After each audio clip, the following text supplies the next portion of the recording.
So I want to give you guys a little bit of an update about this HPA conversion kit for the FGC-6 and the Rogue-6 and so on.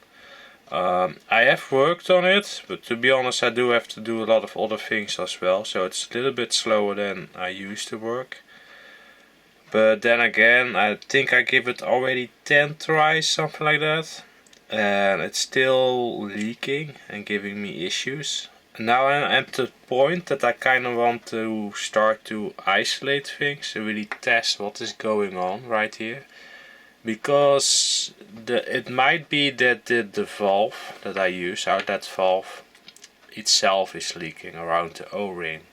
So I kind of want to check if that is going on, because what's currently going on, when I put the air on there, the air will just come out right here, and you see it seep a little bit around this edge because that's 3D printed. So that can be fixed by covering the GB weld around the brass part a little bit as well. That's an easy fix. That's something that I did notice now when I was using some water. Besides that, it seems to be quite airtight. There's also, when I was putting my finger on it, you saw a little bit of air seeping through the rubber piece. I think that is still probably fine when you use it with HPA and everything else is working, let's say. That it is not continuously leaking out of the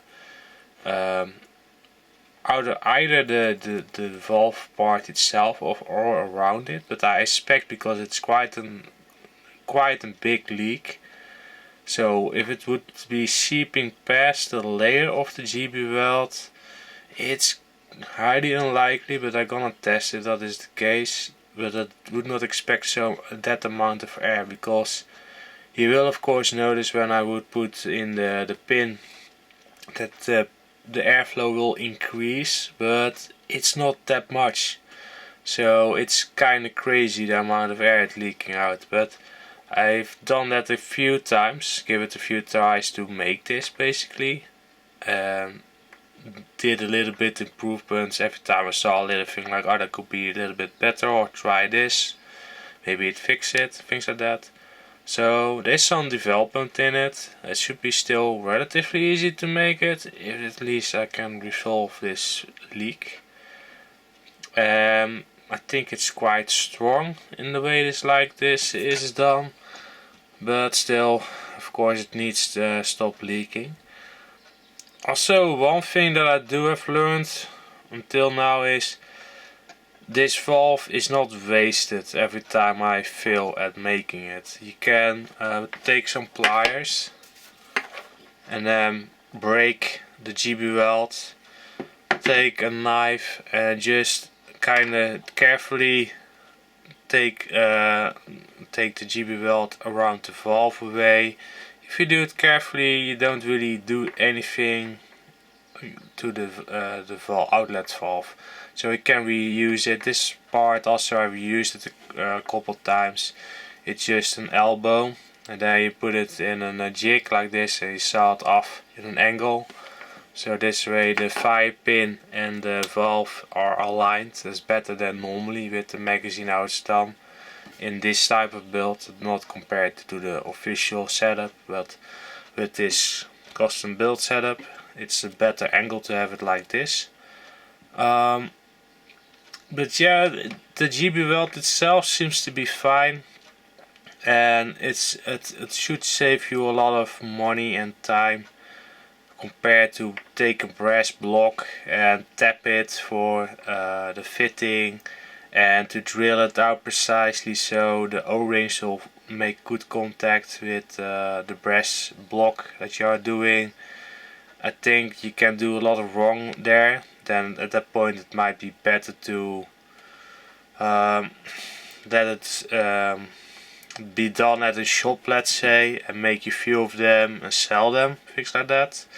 Go more that route than do it yourself, because buying the special tabs, thread tabs, you need to do it always kind of specialized sizes.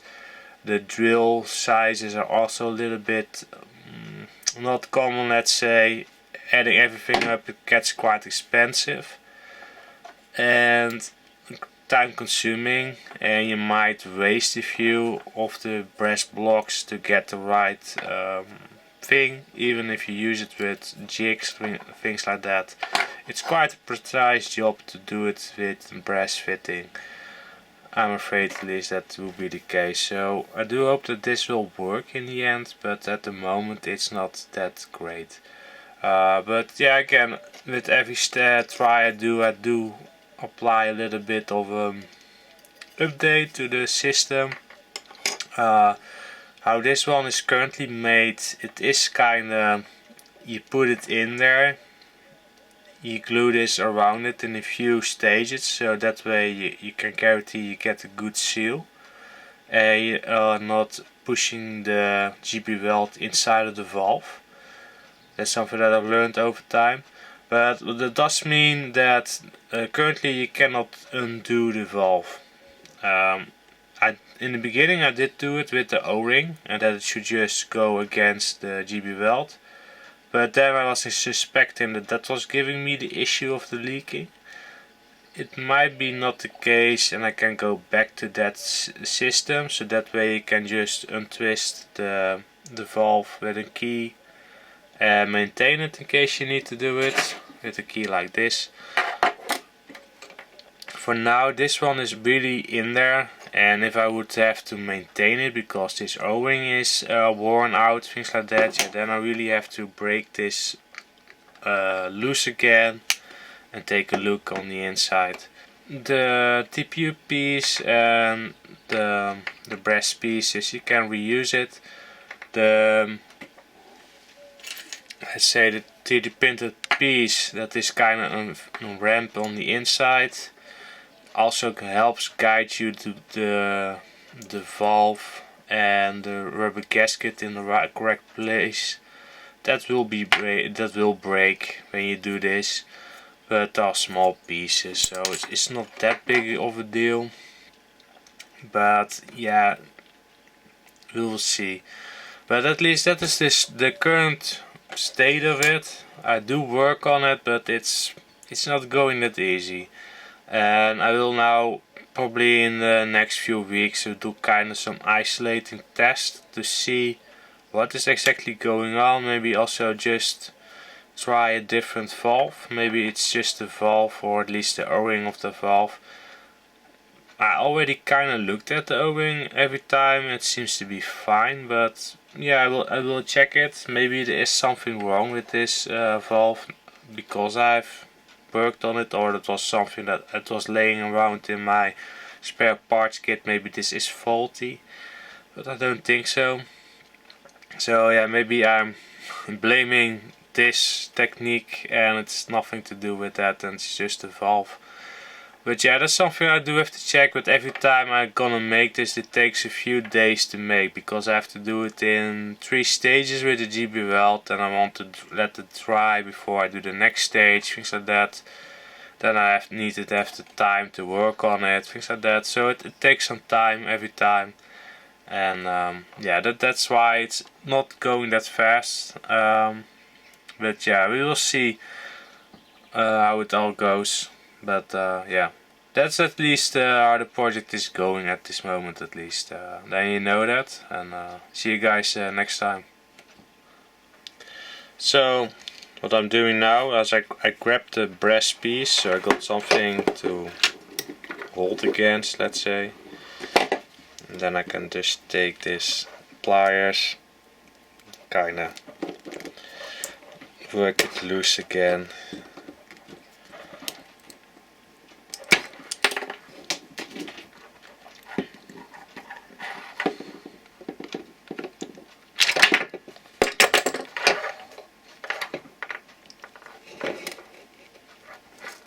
That's basically how I go about it.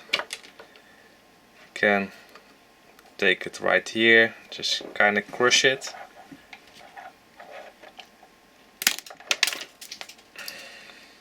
So it's not, of course, and that's not supposed to be really easy. Okay, and then you need to kind of be careful that you don't damage it. But That's basically how you can do it. And this one is more glued into place than I usually have. Normally it's what I used to do was I place this in there, then I screw the valve inside of this part, and the O-ring will kind of sit against that. So, but this one is really totally encased with GB weld, so it makes it, I do notice it's a little bit harder than normal.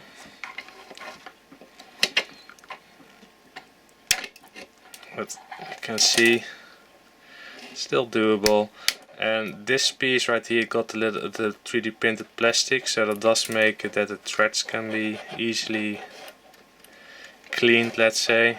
You can see this is just plastic, so you don't really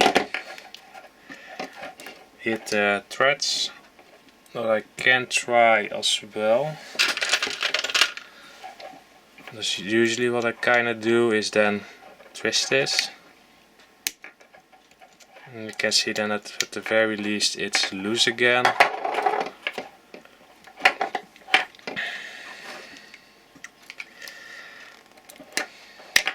So, and you can see you can take it out. And as you can see with this one, I removed the O-ring because I was because there's a little bit of an edge, let's say, groove inside of here.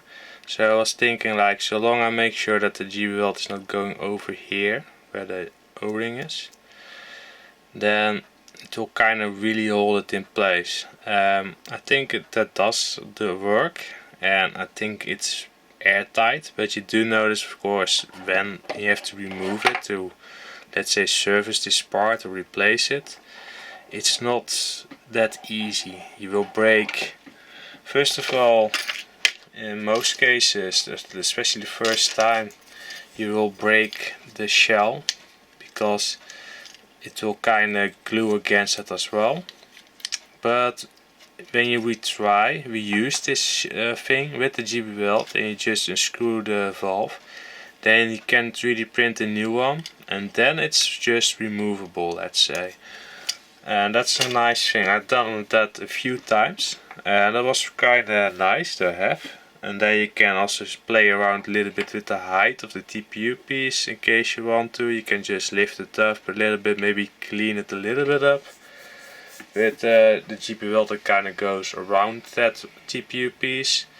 But then you can just reuse it and it's fine. But yeah, with this setup, if this would be really the only way to do it, you do really have to make sure that you're not gluing this piece. But I used a little bit of thin plastic, put it around there. So if it would be on there on that side, I just could pull it off. In a way it seemed to work. It was a preventative matter, let's say. But yeah, still some issues, so I really need to make sure and check if this is not faulty, let's say. If it still functions properly. One thing that I also have learned over time is this piece right here needs to be then you need to drill a little bit of, or grind away with the tool also on the side a little bit more on the inside, because the thing is, when you put it in there and the valve is open, it will kind of open right here, let's say. So the airflow is more on the back, and it's very, you can see it's quite narrow on the inside at the stock version, let's say, and there's not much air that can flow past it. So I think that will kind of restrict the amount of air that can flow once it is opened. So there were little things that I kind of worked on to improve it.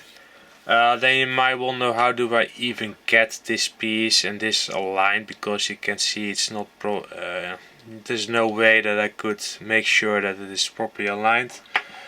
I make use of this little piece right here. Oh, that's right there as well. So I know where the TPU piece needs to be. I can twist this one inside of there. This is just on support and on brim. And then I will just place it inside of the assembly. Then I know that I need to push it this way, and this piece needs to sit like so, let's say. It's a little bit broken now because I reuse it. And then I can just put some GB weld around here, let it dry, and put some clamps on it, let it dry. So that way it's relatively low tolerance how you make this piece, and then you can make it close. The first edition where you do use O-ring, of course, then you need to have a correct flat angle on there so it contacts with the O-ring.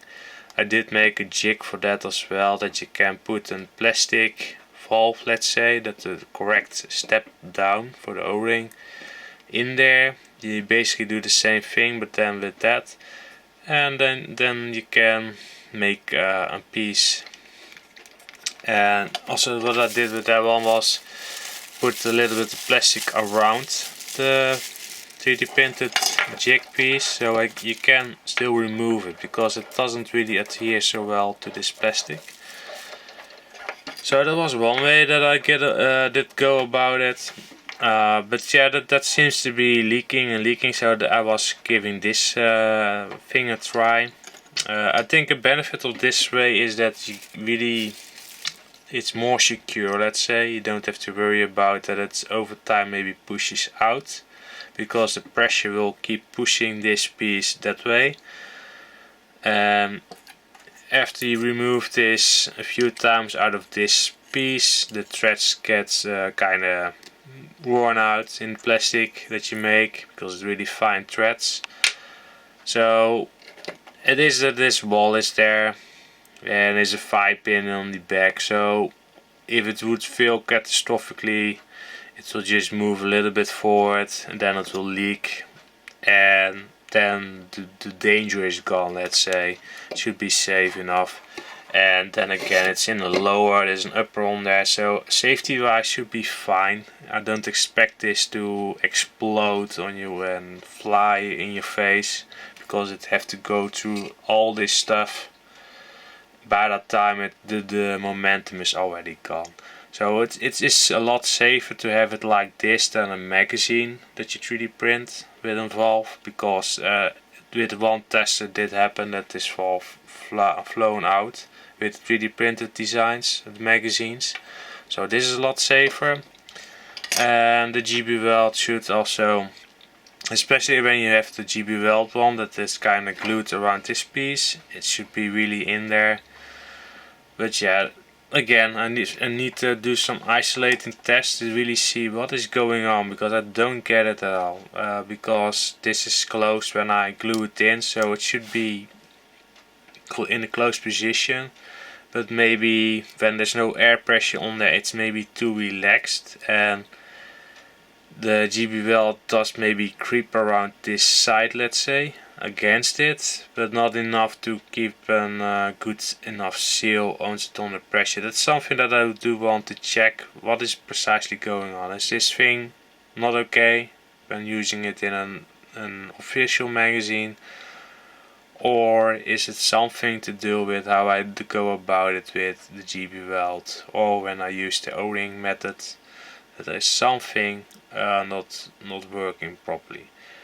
Just to keep in mind, even let's say if you want to learn from this, the mistakes that I make and the experience that I have, using 3D printed materials will leak air. So you want to minimize the amount of contact between the 3D printed material and the high pressure air.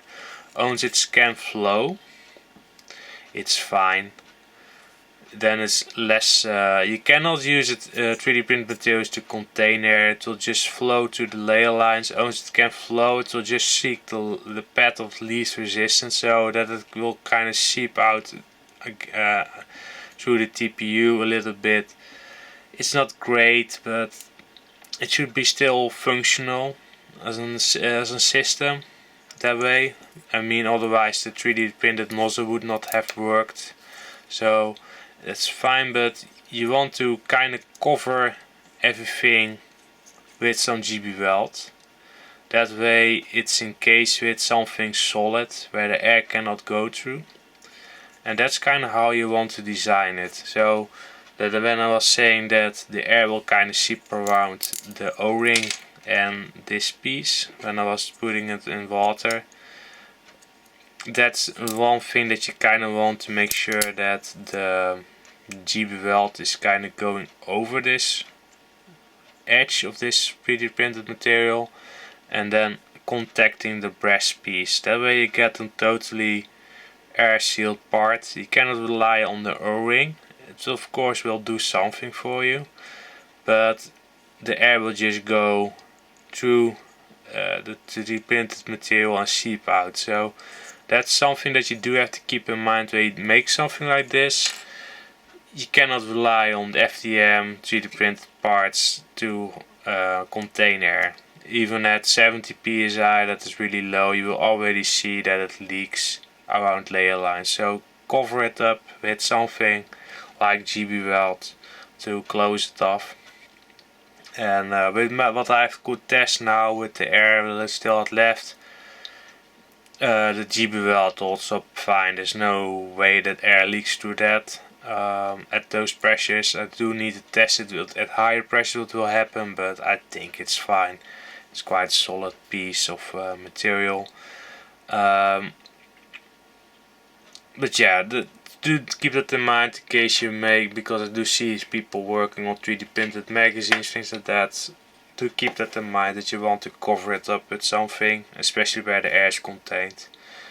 But yeah, that's pretty much it, and see you guys next time.